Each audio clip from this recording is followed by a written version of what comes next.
right, thank you for staying with this State of the Nation right here on Citizen TV. We're talking about matters, politics and everything in between there, but we're focusing today on a specific issue of human rights and femicide rise here in Kenya. We're seeing a lot of incidences happening across the country, and we're wondering what is going on, how can it be fixed? That's why I have my panelists here with me. Charles Owino is the head of the National Communications Center, also the former police spokesperson. Thank you for making time. Harriet Chigai is also here, Presidential Advisor on Women Rights. Asante sana for making time. Professor Marion Mutugi, Commissioner KNCHR, is here with us. Asante sana for making time. And Irungu Houghton, Executive Director, Amnesty International Kenya. Thank you very much for making time. Prof, I'll start with you. You've been carrying out research on abductions and missing persons. What have you found so far? Thank you very much, Trevor. The mandate of the Kenya National Commission on Human Rights is to promote and protect human rights. And this includes monitoring and documenting violations of human rights. In the last 4 months or so, the Kenya National Commission on Human Rights has documented 71 cases of abductions and enforced disappearances. Actually, it is 73 because in the last 48 hours, there are 2 more. Out of this, 1 is female, 3 are children, and the rest are male. The information that we get is from the citizens. Kenyans, and we must thank them, have confidence in the Kenya National Commission on Human Rights, and therefore they give us information by their various means, through our toll-free numbers, by walk-ins and so forth. They give us information, we investigate, and all the information that we give and the numbers that we give, we can verify. Yeah. In terms of abductions, we consider that the highest form of torture, cruel and inhuman treatment that is specifically mentioned in the Constitution as a non-derogatory derogable right, meaning it cannot be taken away. Even when there is capital punishment, you must do it in a manner that is not cruel, inhuman. So this Prof, is the do we know who's carrying out these abductions, based on your research? We can only go by information that we have found. People who have been abducted. By the way, there are still 26 missing. Now it's 28 because there's 2 more missing. But when these people are released or escape, through our relationship with them, they call on us and we provide psychosocial support for them. It is not appropriate that they go back home immediately. They are traumatized. They may need medical care. They certainly need psychosocial support.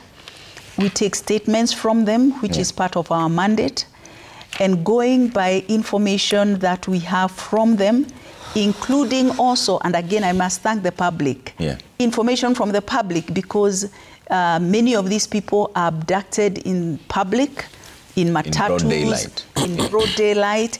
And we thank God for technology, because there are video clips from phones taken, and we have seen them even in the media.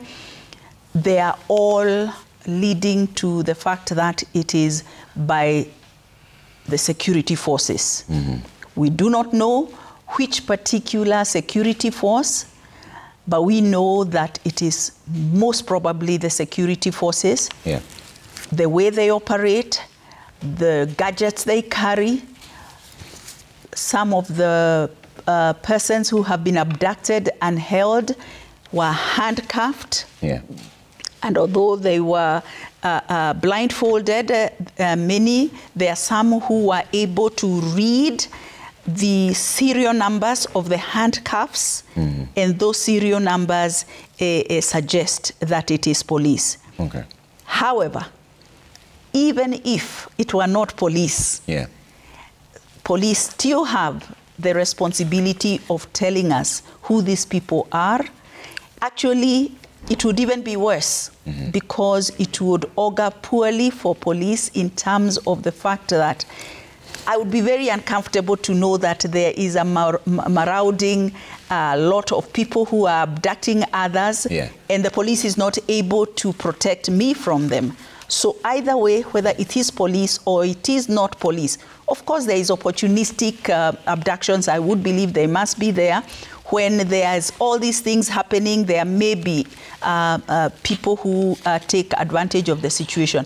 But I can say with confidence that all our investigations so far highly suggest that these are police officers. Police officers or security officers. Or people with protection from security officers. Okay. Irungu, what are we missing here when it comes to security? Is this a matter of security forces acting outside of the law? Or what is happening? No, there has to be a deliberate policy of targeting those people who have protested against the economic and political policies of this administration. This cannot be happening simply by mistake or by some kind of fortune-based things. Let me just, besides, I think the Kenya National Commission comments on, figures on 73 abductions. I think it's important to note that there have been 61 killings. Most of those killings have affected men. They have people have died from gunshot wounds to the head and to other vital parts of their body, and many of them have happened in the context of these large protests that took place over the last 4 months. There have been 1,765 arbitrary arrests, and the Law Society of Kenya and a number of other human rights organizations have been rallying to make sure that the protesters who were protesting and non-violently are given the full benefit of the law, so that they are not simply just locked up because of at the whim of state officers. So I think this is one side of it. The second one, you asked the question, who is responsible for this? The Human Rights Watch report, which is one of several reports that have been done since June 25th, when there was the storming of the parliament, now begins to place the blame at the feet of officers from the Director of Criminal Investigations, the Anti-Terrorism Police Unit, the National Intelligence Services, military intelligence, among others.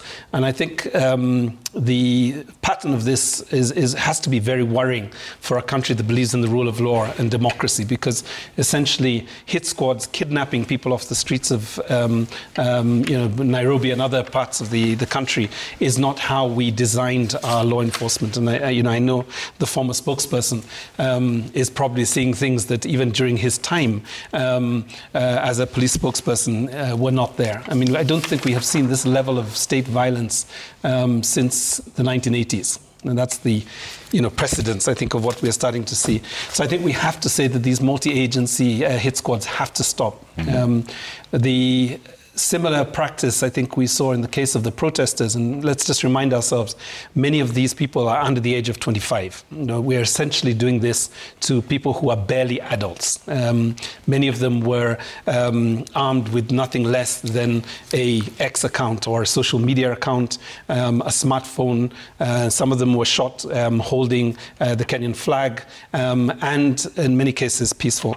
That this is not the way that we designed our democracy, or that the mandate that we gave to the Kenya Kwanza administration.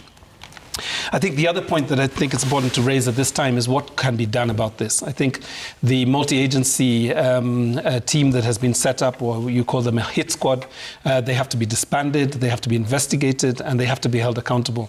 And if the political administration is not willing to do this at this point, let them be aware that at some point in the history of Kenya, there will be accountability for this moment. It may not happen in the next 2 years, it may not happen at some point, but I think as we saw from the previous administration, the Jubilee administration, people were held accountable for essentially breaking the law and committing homicide and enforced disappearances. So I think that's very important. I think we can also call for an international, a tribunal to be established, or a commission of inquiry that has both international expertise and national expertise, so that it is free and fair and impartial, and therefore does not unnecessarily incriminate the law enforcement authorities, but actually gets us to the truth and where the accountability needs to lie for this. Okay. As a presidential advisor, Harriet, what do you tell the president when you hear of these situations of human rights violations? What are you recommending? Well, Trevor, we can all agree that one life lost is one too many. And for me, I would delve more on femicide for one reason or another. Because in most cases, we come and make allegations. We never find the reasons as to why. Why are we where we are, and why are all these things happening? So even as institutions go into doing research, into doing analysis of data, we need to have a 360-degree eye on all these issues that are happening, right? On human rights violation, the data that has been given here, where is this data sitting? Is it with the institutions, or the same has been presented to the relevant authorities to take action? What is the relevant authorities doing? For instance, if KNCHR has presented this information to DCI or the Kenya National Police, what is the follow-through, and where are they sitting with the information that they are having?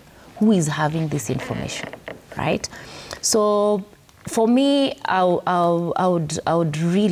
really keen to know where, why are we where we are, and all this information that we have, where is it sitting? Because in most cases, we hear it on TV. If I was to delve more on the recent cases that we're having, and all of them are criminal in nature, right? The data that Kenya Human Rights Commission is having is also different from what the police have already presented in terms of the criminality of what is happening, the wholesome issues of what is happening.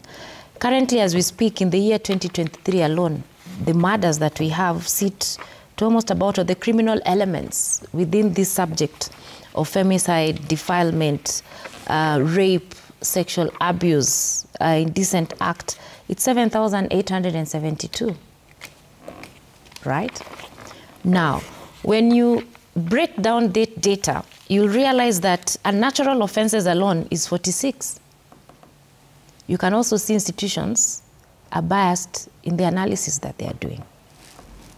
When we talk about the criminal elements in the country and the cases that we have, why are we not talking about sodomy, which is also a human rights issue?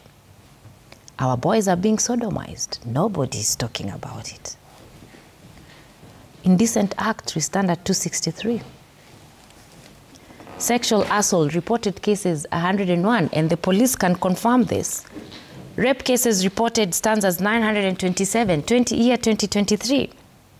Attempted rape is at 112.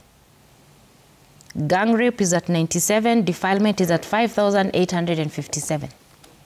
We are talking about 1 year, 2023. Gang defilement is at 47, sexual punishment and cruel punishment stands at 45. Child in need of care is at 260. The murder cases at 41, threatening to kill at 80, and the last 3 months we have the 97 cases that DCI has reported on matters femicide. Why are we having a single eye approach? It's like we are winking on one eye and opening the other. Why can't we talk about all these criminal elements at a go and fashion a solution on matters criminality as a whole? Okay. That is where I'm coming from. And we are only talking about 2023. Yeah. We have not gone back to check all the other years, and we have not even analyzed the data of the year 2024. Trevor, we are talking about 7,000 cases, almost 8,000. Multiply that by 15, 20 years. Where are we going to have our children in the next 15, 20 years? Okay. Look at the sodomy cases that have been reported in Nairobi alone. And this is data that is not being spoken about. We are having almost 1,567 young men defiled in this country. And we are talking about these defilements happening in clubs, in the safe spaces, or rather in spaces where we expect these children to be safe, within our homes, within the community, where are young girls being raped? Within our homes, within our community. Trevor, if we must solve this societal problem, we must have an honest conversation. We should not have piecemeal conversations to just spotlight a small problem in the society. Okay, so it's a much bigger problem. That opens a whole new Pandora's box, and I see all the panelists want to respond. But let me hear what Charles has to say in this. Charles, so are the police simply inept, or are they the ones responsible for perpetrating these actions? First of all, I must say, one of the biggest gains we got in our 2010 Constitution was the chapter on human rights. It's one of our biggest gains that we got. And I've always said that human rights defender number one is police. The man who protects you every day is police. And as she has put it clearly, the presidential advisor, that we have very many criminal cases across the country, including, and police has done super good jobs. This is their data. My good friend, the late Willie Sayeko, was just killed the other day. I'm happy that despite the rumors and many things people are trying to divert, the police have been able to catch up with the criminals. Unfortunately, one of them or two lost their lives because they could not surrender, but firearms were recovered from them. Police is doing quite a lot of work. And government came up with, actually not even government. In 2004, we came up with a strategic plan for the police where we wanted to, the issue of IPOA, the Independent Civilian Oversight Authority, was not imposed on the police. If you look at their strategic plan 2004-2008, it was something that we recommended, that we wanted to have a civilian oversight, because we were faced with a lot of challenges. You find somebody has committed an offense, somebody has been shot, but as DCI, when we investigate and exonerate our colleague that he was justified in using his firearm, we used to get a lot of bashing. So we said, why can't we have an independent civilian oversight that can help us? And then we also recommended that we should have a police service commission, because we were being lumped together with public servants, and yet police officers were working under very peculiar circumstances, and we wanted the welfare of the police to be looked into separately. And we also wanted to have one police service. We didn't want AP, Kenya Police, we wanted to have one police service. Then 2007, 2008, post-election violence became a blessing in disguise, because these things were just sleeping somewhere. Then we came with the WAKI, the Kriegel report. We presented this and we managed to achieve this. What I'm saying is that many a times when we are looking at some of these issues, we are not saying the wrong things that the police are doing, we put aside. But we must be very careful, because we have institutions. I'm impressed that the Kenya National Commission on Human Rights has data on abductions, and they even have serial numbers, Yapingu. They are saying these people can be identified. The president made a very clear pledge to the public when he took over that there will be no more extrajudicial killings. And I think from where he sits, what we need to do is not to bash. What we need to do is to I'm challenging the human rights, the two human rights commissions, the Kenya National Commission on Human Rights and I hope are you still Amnesty International. Oh, Amnesty International. And especially the Kenya National Commission on Human Rights, because this is a government body, institution, paid, financed by government, that you need to work together very closely with IPOA, so that if there are any security forces, officers, because I've never seen a recommendation from IPOA to DPP and to DCI and to IG for arrest of police officers who are rogue, which has been declined. But they say your police are frustrating their efforts every time. IPOA was on TV the other day saying they're not getting support. Let me tell you, nobody is indispensable. The Inspector General is not indispensable. The DCI is not indispensable. No police officer is indispensable. We have the head of state, we have these institutions. People can talk. You know, what I don't want is giving police a blanket bad name. Because once we do this, there'll be conflict. Let me take you back to issues of demonstrations that he's talking about. I've not seen a single institution, especially the human rights bodies, which have come down, and I've talked to Kenyans. I've told them, this is how we are supposed to carry out our demonstrations. Yes, the Article 37 is clear, but they are saying the demonstration must be peaceful and unarmed. We wake up in the morning, there'll be demonstrations tomorrow. Migori at 6, Triva, you know this, in the morning. They are burning tires on the road, they are blocking the road, there is no business, nothing is happening. And these are highly educated people. My brother there is highly educated. She's a professor. Even she has broken the barrier of books. You know, that rights are limited. The rights that we enjoy, if you go to Article 24D(1) of the Constitution, says that as you enjoy your rights and fundamental freedoms, you don't need to prejudice the rights and freedoms of others. Okay. Basic. Okay. And even life. In fact, she said very clearly, there are certain rights that you cannot limit. There are just few rights that you can limit. So what I'm looking at is we need more public engagement. We also want to see you engaging the public and talking to them that even if it is demonstration, this is what we should do. But if you look at it, you find maybe somebody has a hatred for a government, he thinks through shortcuts of demonstration and destroying things, then we can overthrow a government. Okay. That is not appropriate. Okay, we'll talk about that in a bit. We must respect the Constitution. So I'm saying for officers who are rogue, they must be dealt with. And we also want I want to see these institutions supporting the police. Okay. Given that police is the #1 human right defender. Prof, there's several issues that have come up. One, relevant authorities, have you taken action? Have you reported this? Another one, there's these institutions, are they biased? And then there's a single eye approach. Where are the other issues? Thank you, Trevor. Let me say from the word go that our reporting structure is clear, and we have followed it to the letter. Our reporting structure includes reporting to Parliament, and we have done that. I also want to say that our reports that we have given are comprehensive, including names, dates, places of people who have been killed, abducted, arrested.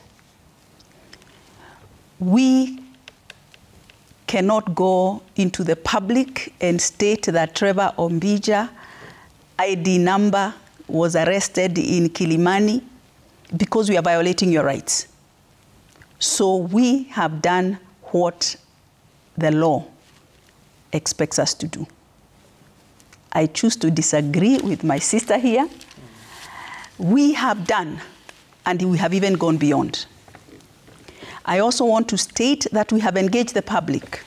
In the last 4 months, we have made 8 public statements, and the second one at the very beginning of the maandamano, we gave a rundown of the obligations of demonstrators and the obligations of the leaders of people who organized the demonstrations.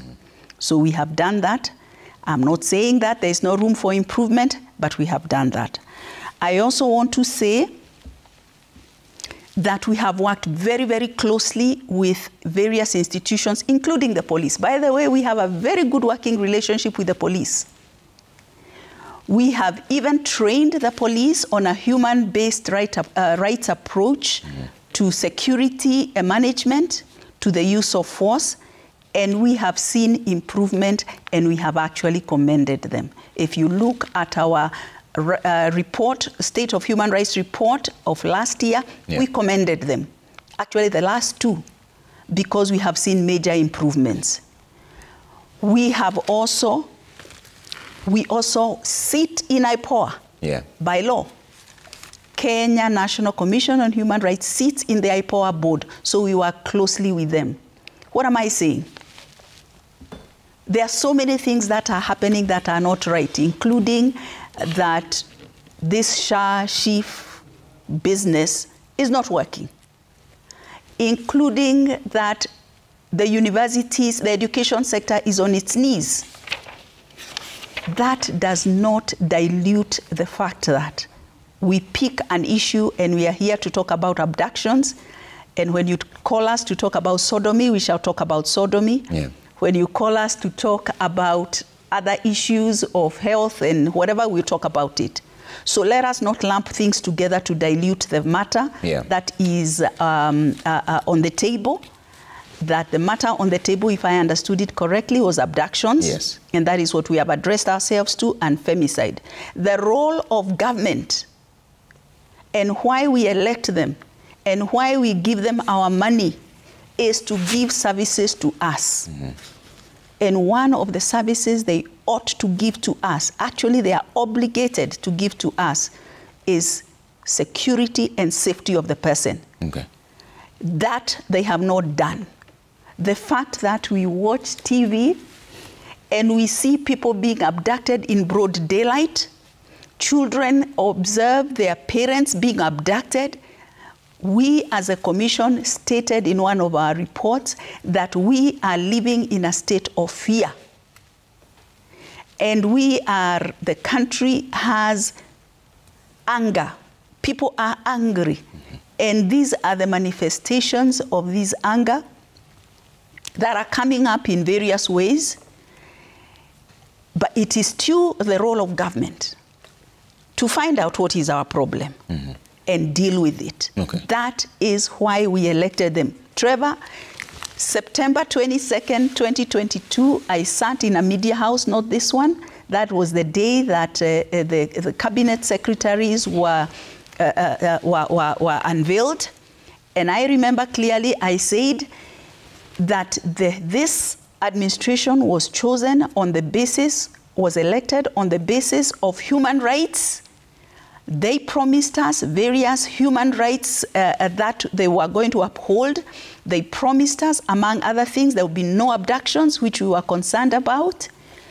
And I said that day that the expectations of the electorate is so high, and if they did not meet it, that same electorate will hit back at them. Yeah. Unfortunately, that has happened. I'm not a prophetess. It was simple stating what I observed. That has happened, and it is unfortunate that institutions like the Kenya National Commission on Human Rights, whose mandate is to oversight and promote and protect human rights, when they do that, instead of being supported and applauded, they are defunded. Defunded. You're currently defunded. Defunded.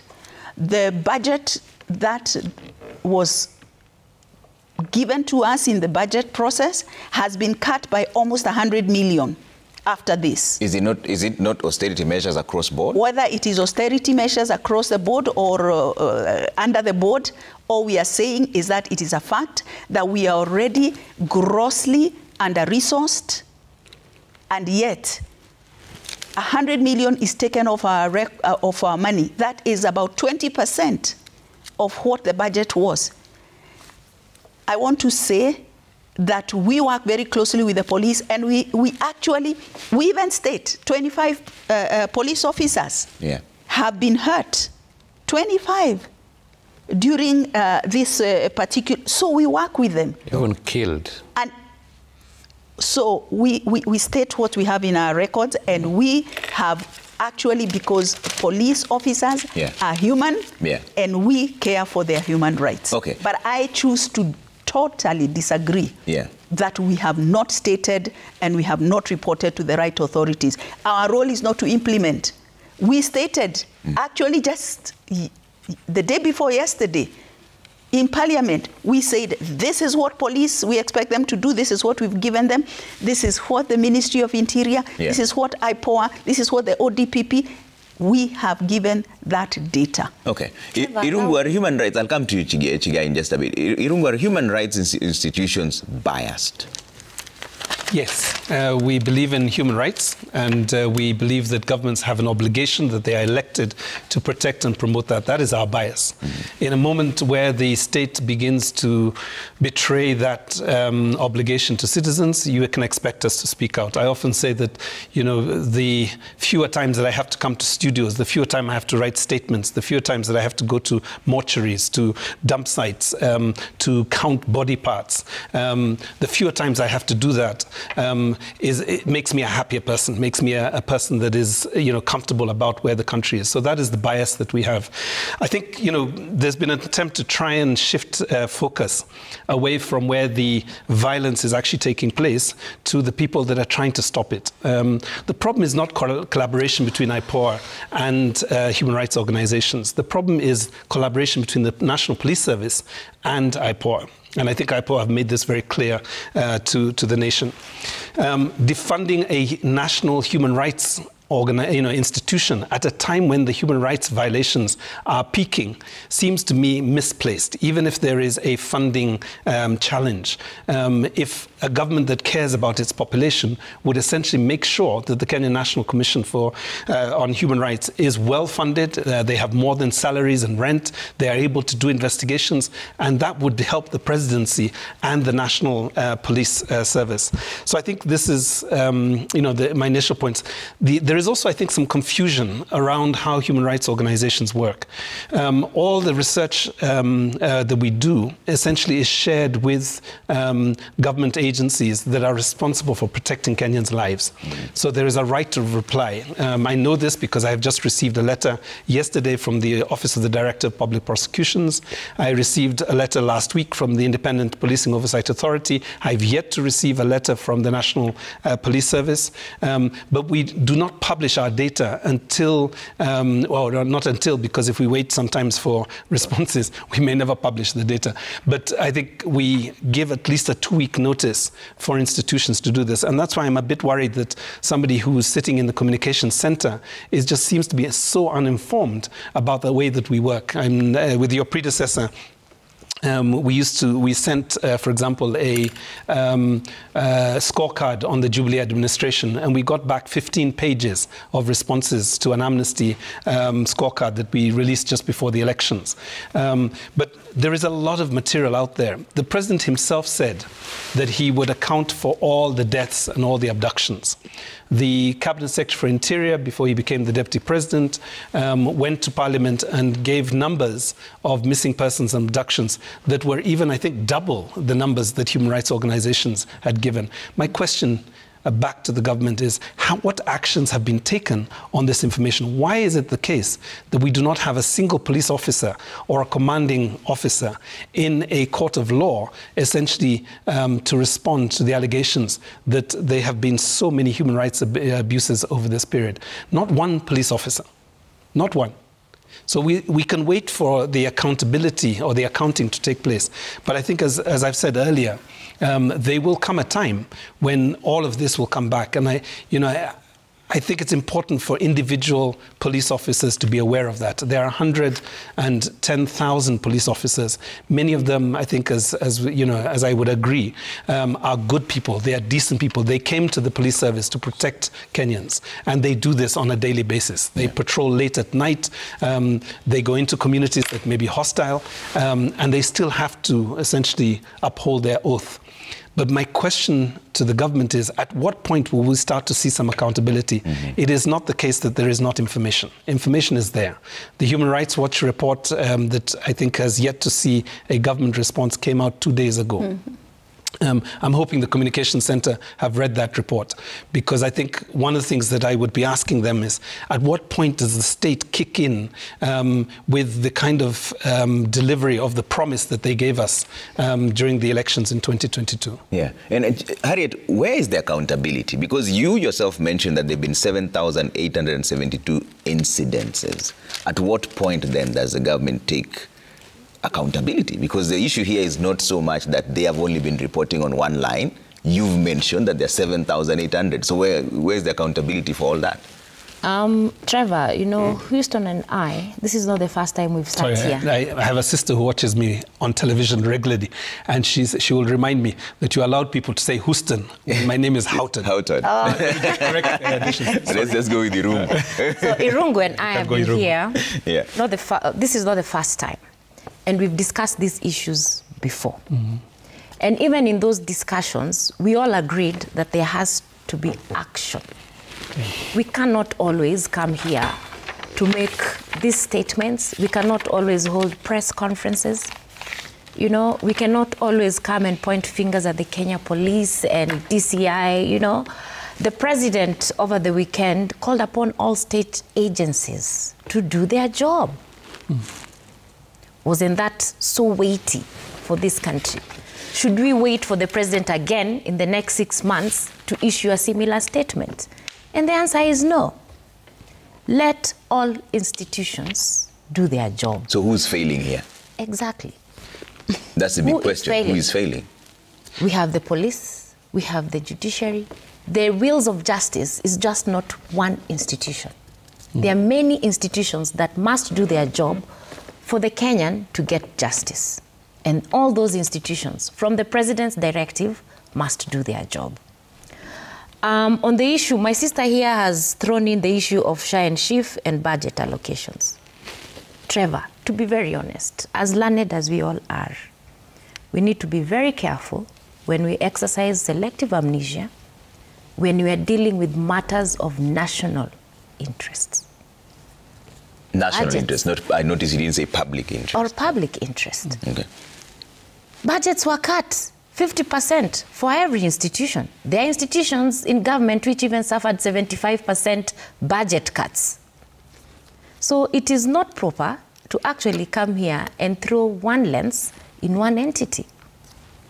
We are also aware that the same period, the finance bill was not operational.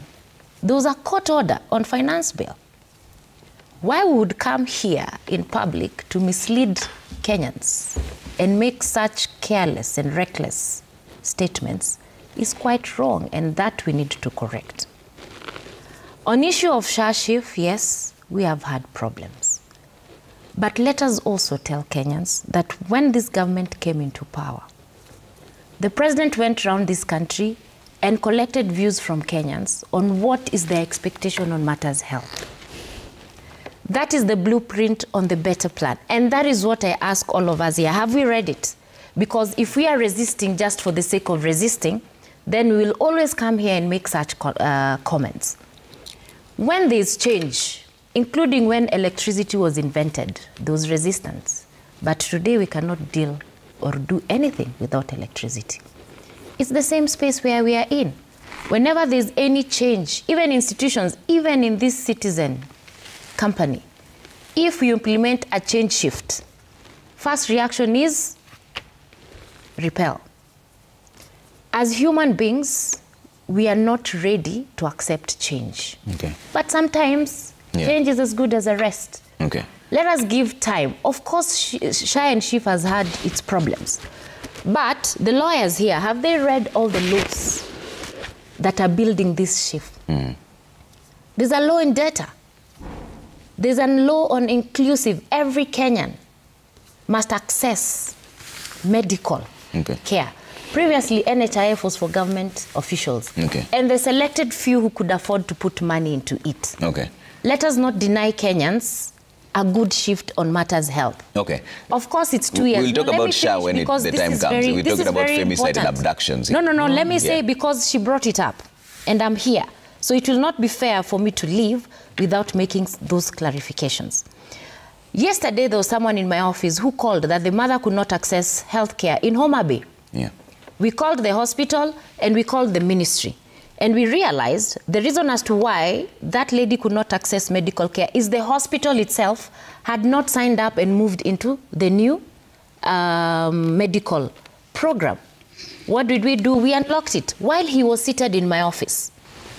So when we are resisting good change, and I've said, of course, we had problems. But those problems will be fixed. Okay. And once the problems will be fixed, the same Kenyans will come and say, thank you, Mr. President, for allowing all of us to access medical care. There's also a law within the same on quality of care. We have been here on this bench discussing on how the medical fraternity is killing Kenyans. There's a quality of care bill. What the government is saying, anyone who walks into any medical institution must be given the best quality of care. Okay. Why are we as lawyers not reviewing, or even professionals, looking at all these issues and working on them? On the women's side, femicide, rape cases, our office took part in the process and we defined a child in the universal health law. What does mean is that when children were raped previously, it's the perpetrators who were taking these children to hospital. What happens? Evidence was being erased. Now we are saying a child who's been defined as an indigent can actually go to hospital, proper data will be taken, and by use of that data, this child will get justice in court, because all the hospitals need to do is take that into court, and the courts will use that as the real data or real evidence to prosecute these cases. Then all these institutions, including the police, must now retool how we do business. The courts must now take their officers, judicial officers, should now sit where this information is. The police should leave their comfort zones and go where they need to be so that Kenyans can be served at source. So everybody must now retool how we do business or how we look at issues in government and work together so that the common Mwananchi can be able to be served well. Charles, the SHA conversation is important, healthcare is important, but we're talking about femicide and abductions here. Who is failing in this system? Before I go to that, first of all, I must say that I'm shocked Irungu has said I'm not informed. I've worked with him for over 15 years in my capacity as a deputy spokesperson, as a spokesperson, and to my level, and he knows my capacity. I'm so shocked on how you operate. But it's normal in a debate for that to happen. I'm also happy that Professor has said that they are engaging the public, and they also gave the obligations during demonstrations. That is very good. My concern is not what you do quietly. My concern is what you do publicly and what you outburst on. I would just expect that, yes, there are mistakes made, there are mistakes done by individual police officers, and they must take responsibility. But equally, we also want to see what you are saying publicly, saying that police have done a good job, they have done this, but despite this, we still have this gap. It's very, very important, because you see, when we demonize them outrightly and we don't also look at how best we can support them. I remember when Mashari Njeru was the chairman of IPOA, one of the most important things he did was to carry out a research on the conditions of living of police officers. And he made very good recommendations, saying that police officers need to live in better environments. But I want to deviate a little bit, Omija, and I want you to allow me deviate a little bit. Some of these programs you hear, like what the president famously talks about, the bottom-up economic model in his manifesto, they have genesis. One of the problems we have is that currently in Kenya, we are releasing almost 1 million people to the workforce yearly. People who have cleared fourth form, colleges, universities, almost 1 million yearly we are releasing to the workforce. Accumulatively, we have about 19 million workforce currently in Kenya. And out of this 19 million workforce, the formal employment, government and private sector, has only taken slightly under 3 million. That's about public sector about 900,000, private sector about 2 million. So we had about 16 million. We have about 16 million people remaining down, doing minor, the small, micro, and medium enterprises, majority. And it is said a few of them who are licensed, who can work properly on those small micro enterprises and medium enterprises, those who are properly licensed and doing good work can earn up to about 50,000 a month. But majority of the population out of these 16 million, these people, we have hawkers, subsistence farmers. These hawkers were not licensed, chased by councillors, carries, and so on and so forth. And that is why the sessional paper number 1 of 1986 had made a recommendation. My good friend, just a minute, apologize that we put. Can you connect this to abductions? Yeah, I will. Now, I'm saying I want to deviate. Just a minute. I wanted to deviate a little bit, and I requested for that permission, and that is why I'm moving very fast. So I'm saying, out of this large population, that is why you find that currently the government is trying to implement something which was recommended in 1986, when I think the president could have been 19, 20 years, either first year or in A-level. And then now, the universal health care that she talked about, SHIF, is something which was started in the year 2000, but just implemented this year. And I wanted to say that we agree there are a lot of problems with it, but we have already moved. There are laws. We have already moved from NHIF to this one. Yeah. So I would request my sister professor that despite the challenges that we have in SHIF, we would request you to talk to as many people as possible that they register into this program. It's a very good program. And Omija, I wish you could give us one day soon, in less than 1 week, done several to shows talk about this, the Social Health Insurance Fund. It's a great thing. The primary health care is free. And there will be problems that will arise. But I can tell you, even if you are entitled for treatment in Nairobi Hospital, but if you get an accident, Uko in Lamu, I remember one PS a few years ago, may God rest her soul in peace, was shot in Lamu. So this program is looking for a situation where even those small clinics there will have ambulances, and we can be able to sustain you before we send a helicopter. It's a great program. I wish we will have time to discuss about it. And I relate social health, Irungu, to human rights. Every person has a right to good health. A healthy nation is where we can produce. So we are saying some of these things, we need to discuss them as a family, as a country, as a nation, without being emotional, so that we ensure that at least the country can move to a certain level. All right. Lastly, very briefly, the issue of abductions, the issue of femicide, the issue of killings. She talked about the criminal activities, the criminal reportings that have taken place. It is not irrelevant. There are so many crimes apart from this very bad 71 abductions. We say one life lost is a concern to every one of us. And I can tell you, none of us is safe from human rights abuse. Any of us can be abused. Any of our children can be abused. And I cannot afford to sit here to defend what is not appropriate. What we are talking about is, let's talk as a country, let's talk as a family, and let us be objective in what we are discussing. All right, ladies and gentlemen, we have a very short time, but now we've mapped out what the problems are. What are the solutions going forward, Prof? And let's talk about these abductions and Number femicide. one, let institutions do their job and do it correctly. Every institution has its mandate. Let it perform its mandate and achieve it. I want to say that we appreciate the President's statements that every institution should do their job, and we believe this is the way to go. I also appreciate what my brother here has said. The police is very effective, very, very effective when they want to. We know that they have resolved issues within hours, like the one he quoted. But we want equity, because it is provided for. It's 4 months since people died, 60 people, and we have not had any person charged. It's months since bodies were found in Kware, and we do not know who they were. And we do not know who killed them. The suspect escaped police custody and has not been arrested to date.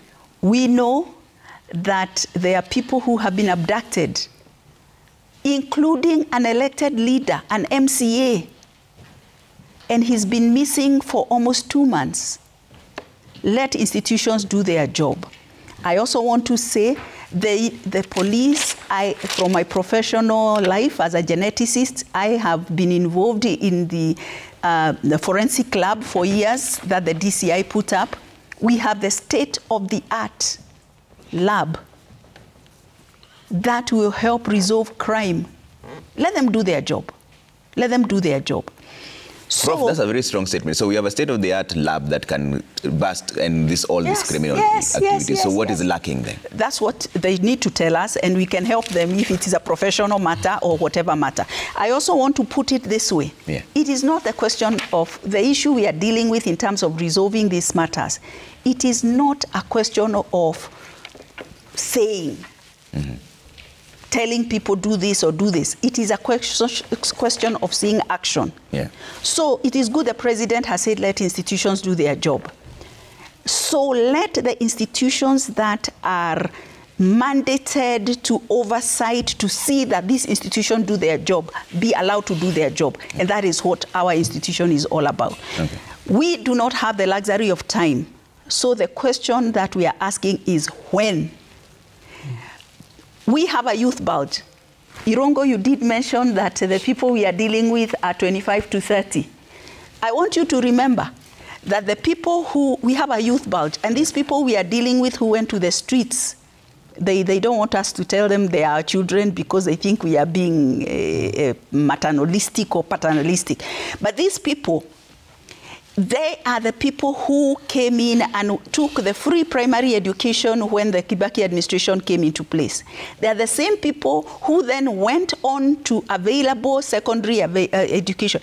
And then by the time they were ready to go to the university education opportunities was opened. There was a many percent expansion of the university sector. So these people are people who have gone through the system and they have gotten to the end and they have no jobs. These people are not like us, Trevor. They are not like us who can have the luxury of waiting. And I want to say here and now that yes, the commission, we have read the better. We have appreciated the better. We recognize that it has a human-based rights approach document with the right to housing, right to health, right to dignity. All we are saying, implement it, please. Okay. And implement it quickly because time is running out and we have a youth bulge and they will not wait. All right. Irungu. Solutions really fast. So I feel a bit sad that we didn't focus on femicide, particularly because Harriet is here, and I know she's a champion for women's rights, and we were on the same panel, I think, in January or February, when 10,000 women, thousands of women marched across 10 counties to basically call for an end to this. And that time the president was silent. And I remember asking Harriet about this. He has now spoken. He has made it very clear that his administration will have zero tolerance for this.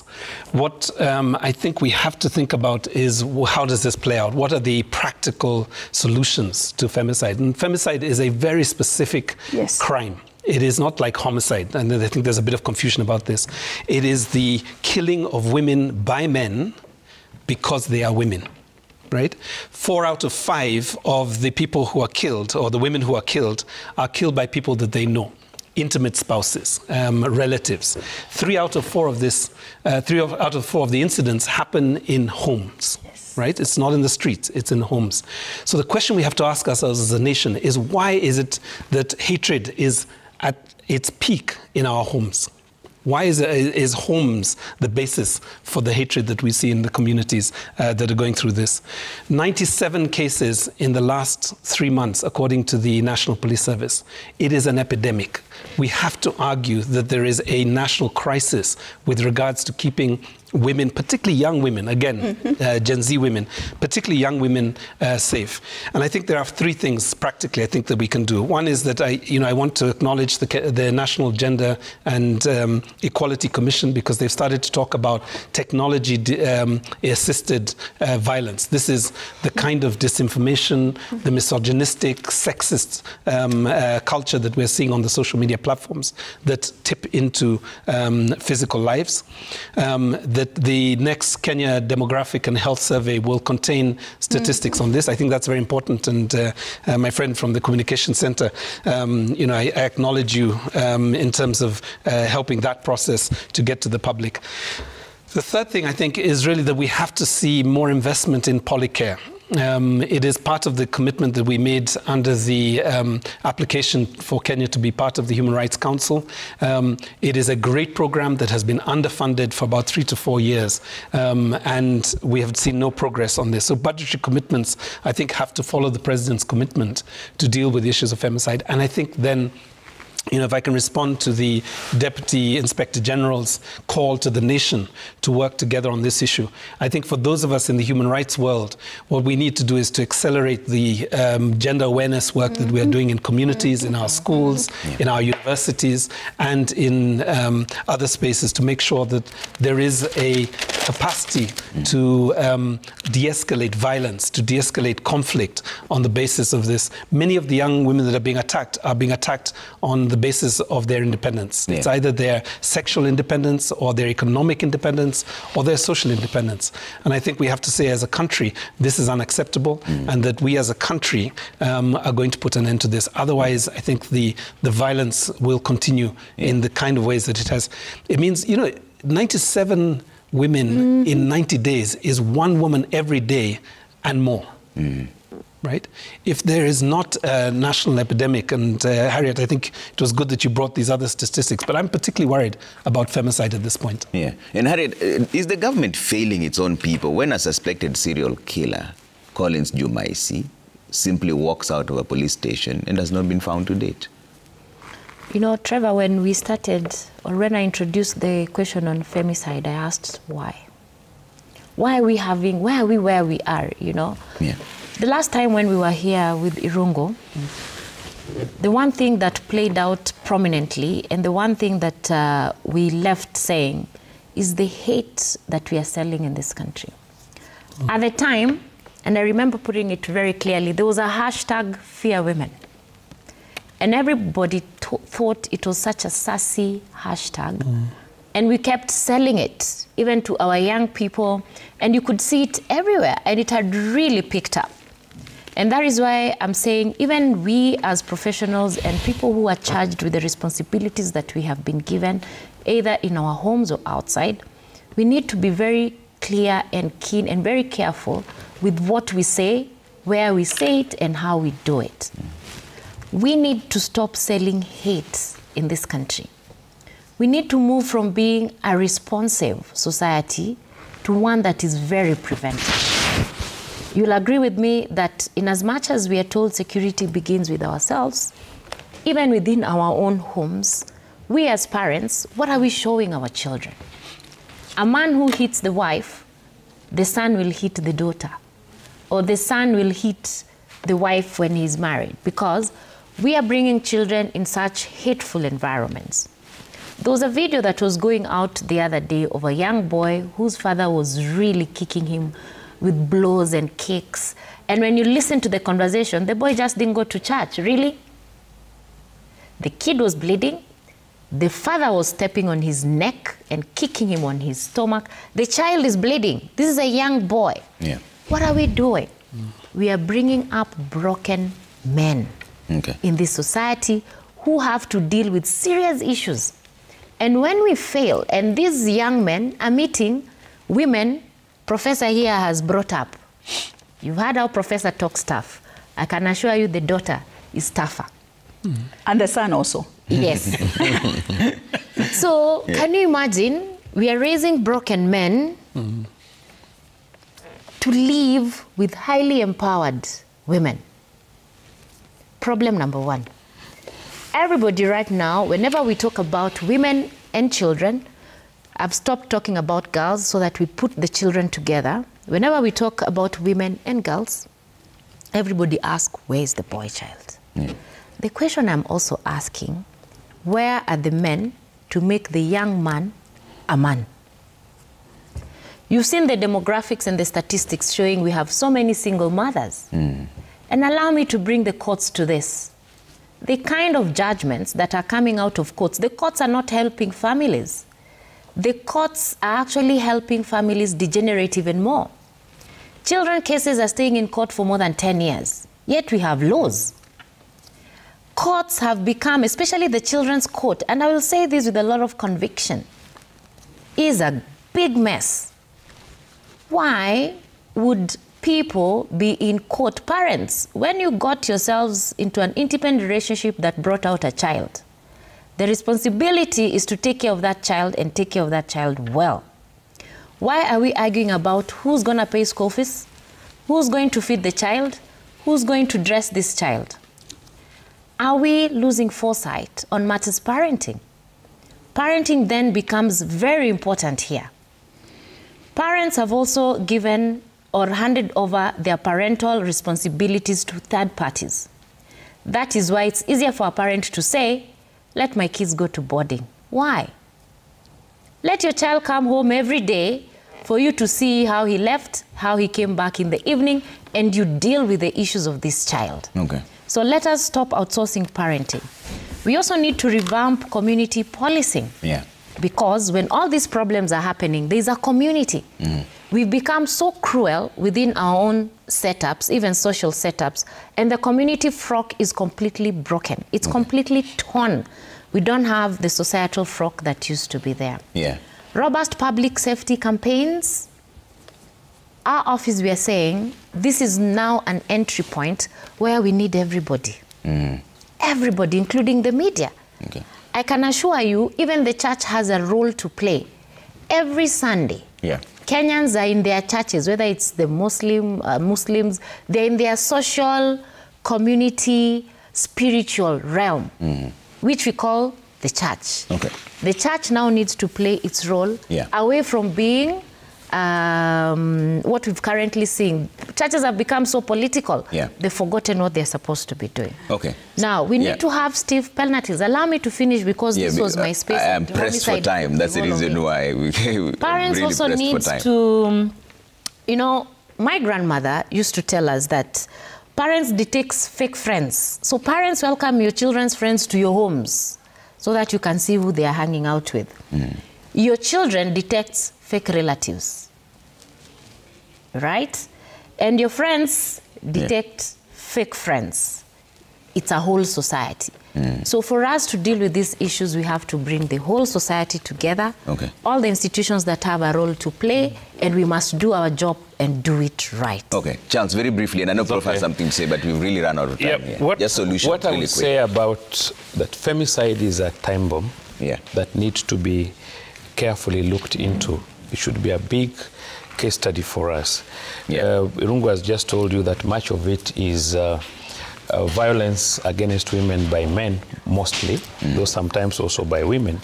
And the majority of this takes place in a domestic structure, in families.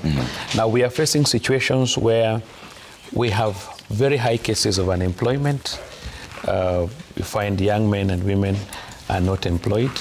The boy child is not doing very well.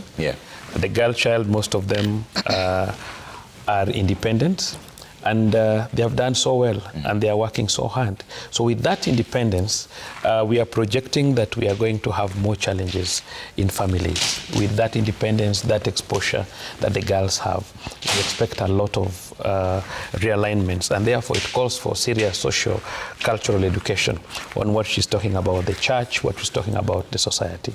So femicide is still going to be a bigger problem in future because of the level at which we are moving, the independence of the girl child, the inability for most of the boy childs to compete, and therefore families, we are going to face a lot of challenges, especially on domestic violence. And this must be looked into carefully, and a lot of effort must be made on social cultural education and empowering these children to ensure that the future is a little bit stable and issues of femicide are managed appropriately. All right. But we have a problem. That's a whole new discussion that I'd like to get into, but we'll Prof, just one minute. Thank you. Psychologists tell us that when a person is not able to use the strategies that are available and are acceptable, they resort to brute force. My years of teaching, I observed that girls are, with the technology and so forth, some girls are taking advantage of young men When we grew up, the young men tried to take advantage of us, but it has shifted a bit. And so when a young woman tries to take advantage of a young man, maybe financially, maybe they eat their money and then they dump them, then the man resorts to brute force.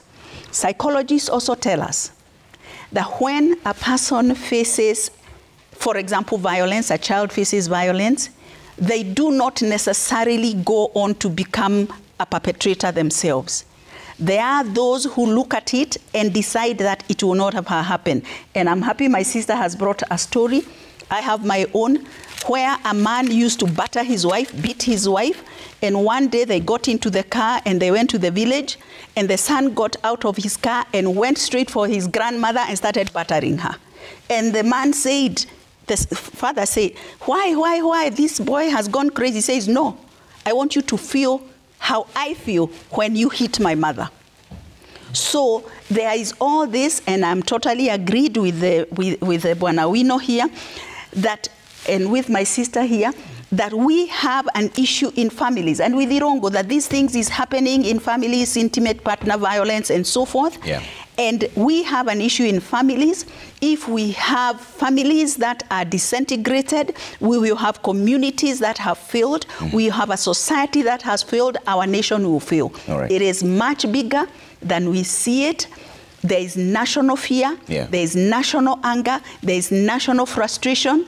When I go out, I wonder, will I go back home? Will I be abducted? Will I meet one of these psychopaths? When my children go out, these are things that are at the back of our minds. When we watch it and we see it on TV, I switch it off because I don't really want to go to bed with that negativity in me. Yeah. So let us have a concerted effort. Okay. The Commission recognizes this and has a program on sexual and reproductive health, where we are talking about the right to health, right to life, and right to dignity. Okay. Whether you are a man or a woman in this country, All right. should be able to go out and achieve your potential without fear of being killed, being abducted, or being violated. All right, ladies and gentlemen, thank you so much for making time. We've run out of time, but I promise you this is a conversation that we've not finished. We'll have this conversation again because it's a crisis we have to focus on. Charles Owino, the head of the National Communications Center and former police spokesperson, thank you for making time. Harriet Chigai, Presidential Advisor on Women's Rights, Irungu Houghton, Executive Director, Amnesty International Kenya, and Professor Marion Mutugi, Commissioner, KNCHR. Thank you very much for speaking to us this morning, and thank you all for the feedback. We've really been pressed for time. I didn't manage to read all of them, but we'll come back to that at some point. All right, coming up next is Cooking Tips with Chef Wangari. See you in just a bit.